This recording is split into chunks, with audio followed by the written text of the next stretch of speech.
Hey everybody, I wanted to introduce you to some of the supplements that Zara and I take and explain what a good number of them do just really briefly, give you an order of which ones are probably the most important to try and for what reasons. And one of the things that we're going to cover here that nobody else really talks about is sleep supplements and what you should be taking to feel great the next morning. I actually, fun fact, rely on it and have come to perform such at a high level the next day by actually recovering so well with them that if I forget to take them, I'll take them and go back to sleep for like an hour or two to actually be fully recovered and hit the next day with the level of momentum that I actually need to do the things I need to do and have my brain function the way I need it to. So without further ado, I'm going to introduce you to our multivitamin that we take here. It's called Nutrients. I'm not sponsored by any of these guys. Fun fact, I wish I were. But this is a multivitamin developed by these Caltons, Dr. Jason and Mira Calton. And it's really good because it includes 100% of the RDA of every vitamin that's on the recommended daily vitamin list. And some elements of other vitamins that are not. And it's also the only vitamin I'm aware of out there, and they say it's the only vitamin with anti-competition technology because it splits the doses up into an AM and a PM. So the reason to do that is that certain minerals and nutrients and especially some of the metals like copper, for example, will compete with each other for absorption and will block each other's absorption and effectiveness. So if you're taking one multivitamin just in the morning or whenever, it's actually not working, and that's the reason, in part, along with other absorption issues. If you notice, these are actually powders and packets instead of pressed pills. So those contribute to the reasons why a lot of studies have been claiming that multivitamins don't do anything for you. They are also the activated forms of the vitamins, or the coenzymated forms, which is why they're more effective than your traditional ones.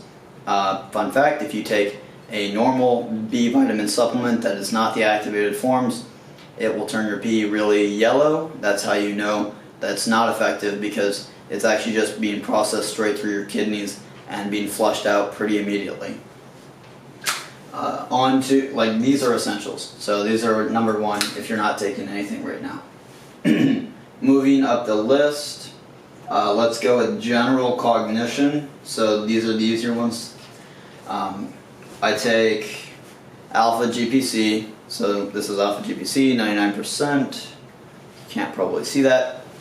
And this actually provides acetylcholine for your brain and the necessary amounts of it for it to function. So, fun fact, about 25% of the population is choline dominant, which means that they already produce an extreme amount of acetylcholine. So if your brain doesn't respond very well to this, you might be one of those people. Another option is CDP choline, and that one actually has worse effects for people who are choline dominant. So it's good to start off with alpha GPC. And that mixes really nice with this other one that I take called aniracetam. It's of the racetam family. It's about, 30 times, I think, somewhere around 30 times more potent than, don't quote me on that. It's a lot more potent than piracetam, which is the original one. There's a lot of other racetams that I take, so I get the multipliers confused. But nonetheless, you take about a gram of this every day, and you actually won't really build a tolerance or anything to it, so it's really effective at just general cognition enhancement, verbal fluidity, reduces social anxiety, and I would say probably tends to reduce neuroticism a bit and just makes you a little bit more easygoing when you might be otherwise a little bit more neurotically inclined. For the alpha GPC, I take about 300 to 400 milligrams of that. Zara's going to just hold that in front of the camera there for you. Put your hand behind it. Yep. There we go. Alright.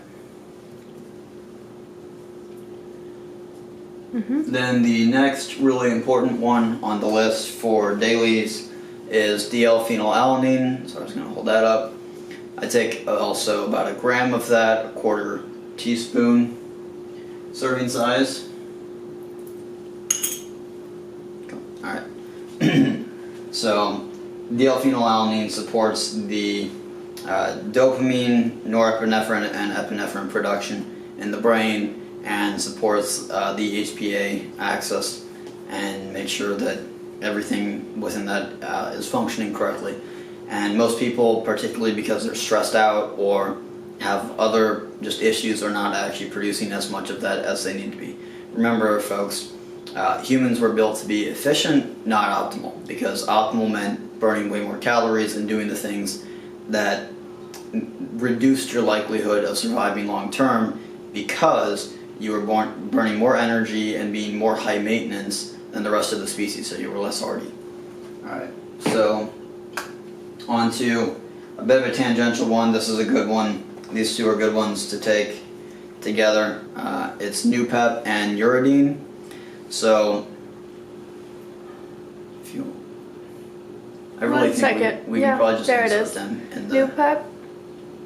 Yeah. And go ahead. We can probably just insert the picture of them later or something. We will, but alright, Nupep and Uridine. So Nupep, you can take Nupep orally. You want to take about 30 milligrams of that. Nupep is a neuropeptide, and it increases BDNF and NGNF by like it's like a couple 100% for each of those. So that influences how neuroplastic you are. That's actually one of my top recommendations if you don't really want to spend a lot of money on any nootropics in general. And my personal way of taking it is insufflating it. I use this xylitol, Xyclear, or X-Clear, spray to get my nose wet, and then it helps it absorb. So you need a lot less of it. Yeah, like it's pretty self-evident. And you snort it. Well, not really, because, okay, so telling them, spritz this, Alright, so you spritz this up your nose, then you're going to take a tiny little scooper of Uridine, you hit that up your nose, and you take a tiny little scoop of Nupep because you need a lot less of it because it absorbs a lot more efficiently through your nose than it does your gut. Because it's a peptide, your stomach enzymes will break down some of it before it actually takes effect, but it will take effect. So, on to some of the other substances. So, vitamin methyl B12, if you're taking cyanocobalamin, or the other form, it's really pretty ineffective, if not entirely ineffective, potentially even harmful. They've shown that it can potentially increase your risk of cancer if you're a smoker, specifically for the cyanocobalamin formulation. Of B12. Yes, of B12.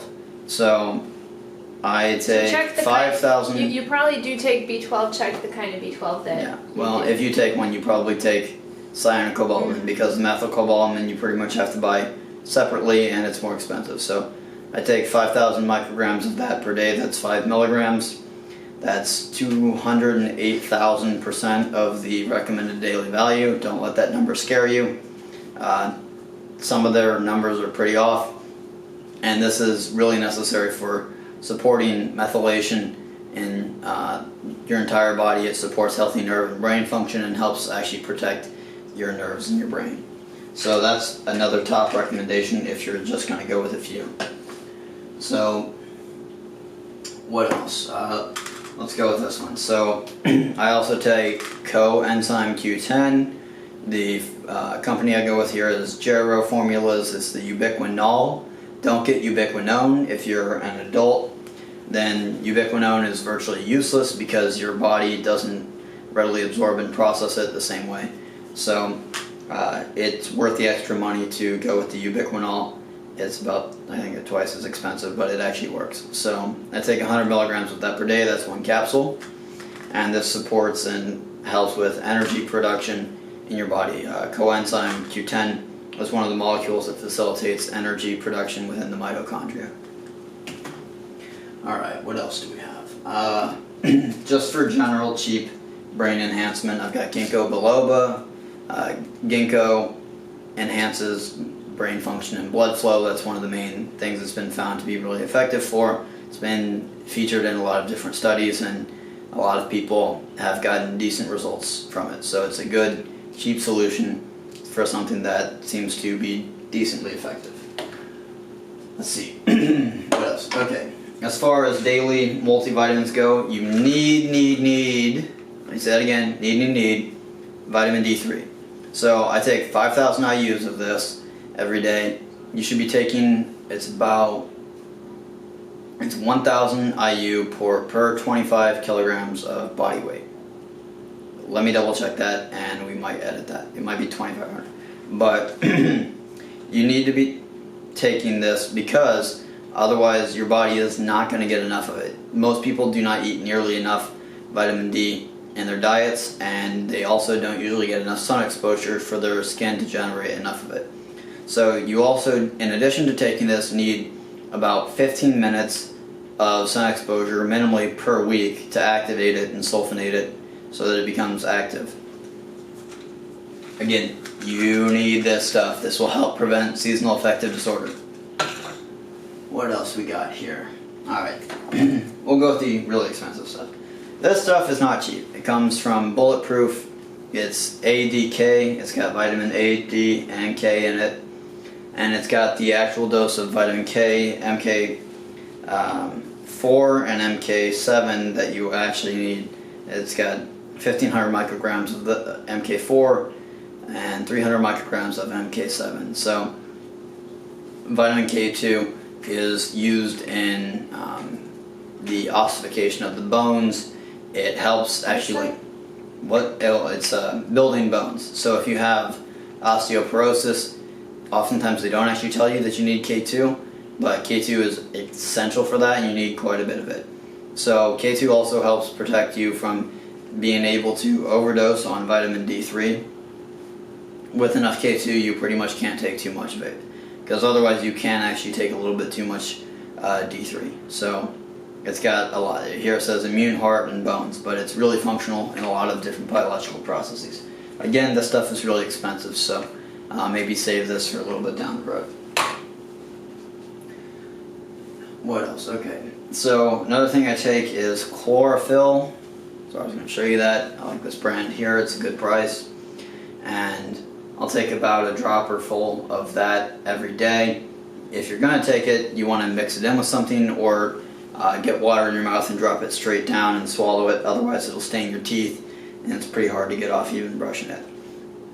So chlorophyll actually acts in certain ways. There have been studies that suggest it acts a lot like hemoglobin does in the blood with oxygen transport. So I personally notice an effect on my energy if I'm taking it versus if I'm not taking it. You know, to each his or her own, but I think that it's definitely a worthwhile inclusion, and it's at a pretty good price point for keeping your daily energy levels up, particularly if you're doing a lot. Like if you work out, have a job, have a side hustle, all those things, you've really got to be supporting your energy levels so that you don't burn out. Speaking of supporting that, if you got a lot going on, this is KSM66, which is a specific extract of ashwagandha. Have it back? Mm-hmm. Alright. So I take this because it's one of the better adaptogens out there, and it's really useful for maintaining healthy cortisol levels and making sure that you're not burning yourself out too much when you're, you know, doing everything that I said before, trying to do it all. So I'll take about 300 to 500 milligrams of that per day, and I really notice a significant difference in my energy levels and my ability to combat fatigue or stress. So it's a great supplement.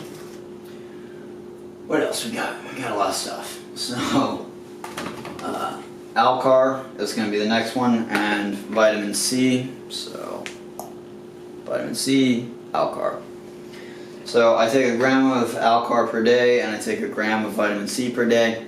Vitamin C does not absorb well in powder form. You need liposomal form if you actually want it to absorb well, but I just take a full gram. Its absorption rate is 17%, so if you take a gram, you're getting 170 milligrams of it.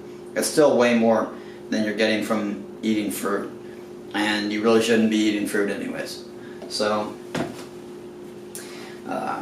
The Alcar is really good for also supporting energy production. It helps in metabolizing fat, so especially if you're going the ketosis route, which I highly recommend. Women shouldn't be in ketosis as much as men because their bodies are more sensitive to that and actually burn fat a bit more efficiently. So you want to go out of ketosis every now and again. Again, I like it a lot for energy production, and it's really cheap, so it's a good one to have on deck. Let's see, we should probably get to the nighttime supplements because I've got another good bit of stuff in here that I could probably go with. What about the powders in the bags that I have? What powders? Yeah, this is it. I'm going to talk about the stuff for the nighttime, and then I might come back and make a version too. But the other one, let's see. I'll throw this out there because everybody's heard of it. Turmeric, curcumin. There's a difference between turmeric, curcumin, and just turmeric.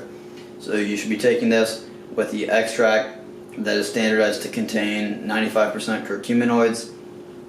Otherwise, it's not as effective. You probably want it with black pepper extract in there. That's called, there's a patented version called biopiperine that is the main one that people use. So you'll see it where it says biopiperine on it too. That's really good. Would you like to talk about the isotonics? No. Okay. Maybe another time. What about collagen? Yeah, I'm going to talk about, I got Okay. getting out my nighttime stuff since it's quite a mix. Alright. Not super necessary. Acetylcysteine.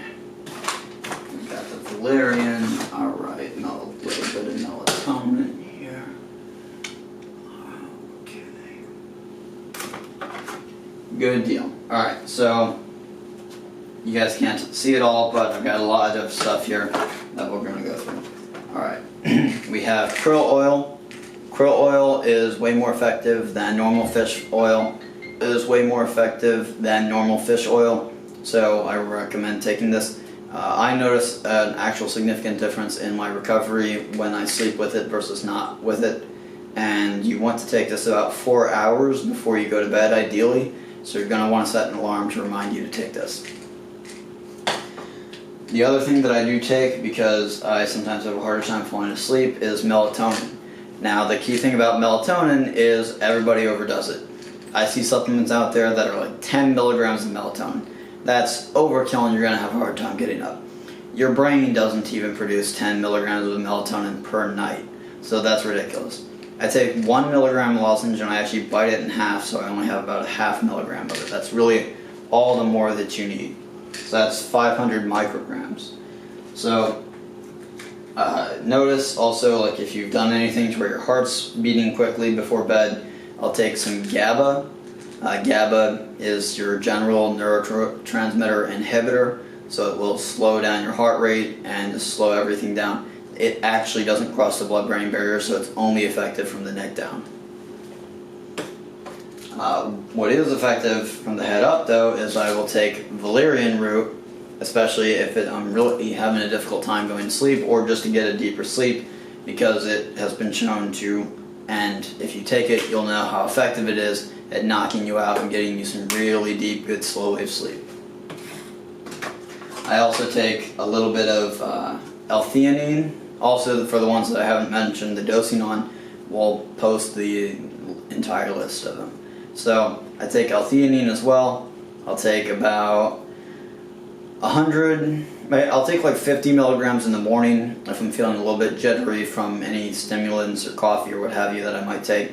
And I'll take about 200 to 300 milligrams at night to help slow everything down and help me fall asleep, get that good sleep. So what else do I take? These are really essential for recovery. I take some N-acetylcysteine. N-acetylcysteine helps in the production of glutathione, which is your body's main antioxidant, and giving your body the elements it needs to support glutathione production is way cheaper than buying and taking glutathione. So I'll take usually about 500 milligrams to a gram of that per day or per night. And then finally, as far as just normal supplements go, for the nighttime stuff, I'll take MSM. I recommend this Doctor's Best MSM. Other stuff is a little bit overpriced. It doesn't taste very good, so you might want to get it in capsules if that's a problem for you. I take everything in powder form. So MSM is great. For guys, you want to do about 3 grams per night. Women, again, a little bit more sensitive to that, so you want to work your way up to potentially that. But MSM acts as a methyl donor, so that it contributes a methyl to all the biological processes that are requiring that. Again, you're really not feeding yourself enough that is going to contribute that to you. And even if you were, it's good to actually have more of that. So the other thing that makes MSM unique is that it contains sulfur, and most people don't eat enough sulfur.